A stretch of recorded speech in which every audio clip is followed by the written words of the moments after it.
আসসালামু আলাইকুম। সিরাতুন নবী সাল্লাল্লাহু আলাইহি ওয়াসাল্লাম পর্ব ৪৫।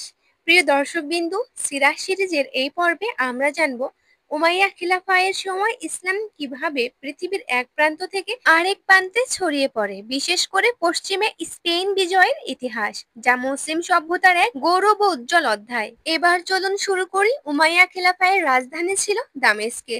একদিকে মুসলিম বাহিনী ভারতীয় উপমহাদেশের সিন্ধু পর্যন্ত পৌঁছে গিয়েছে, আর অন্যদিকে পশ্চিম উত্তর আফ্রিকা হয়ে মুসলিমরা পৌঁছে যায় ইউরোপের দরজায়। এবার দেখে আসি স্পেন বিজয়ের পটভূমি। স্পেনে তখন রাজা রড্রিগের শাসন চলছিল। তার জুলুম আর তার ভিতরের অস্থিরতা ছিল প্রবল।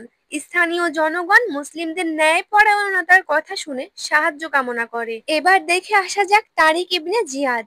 ৭১১ খ্রিস্টাব্দে উমাইয়া গভর্নর মুসা ইবনে নুসাইর তারিক ইবনে জিয়াদকে সেনাপতি নিযুক্ত করেন। তারিক মাত্র ১২,০০০ সৈন্য নিয়ে স্পেনে প্রবেশ করেন। তিনি সৈন্যদের মনোবল বাড়াতে বিখ্যাত ভাষণ দেন এবং জাহাজগুলো জ্বালিয়ে দেন যেন কেউ পিছনে না ফেরে। আশ্চর্যজনকভাবে আল্লাহর সাহায্যে মুসলমানরা রাজা রড্রিককে পরাজিত করে স্পেন বিজয় করে। এবার দেখে আসি আল আন্দালুস। স্পেন এ ইসলাম মুসলিম শাসনের অধীনে স্পেন পরিণত হয় জ্ঞান, বিজ্ঞান, শিল্প, সাহিত্য ও সভ্যতার কেন্দ্রে।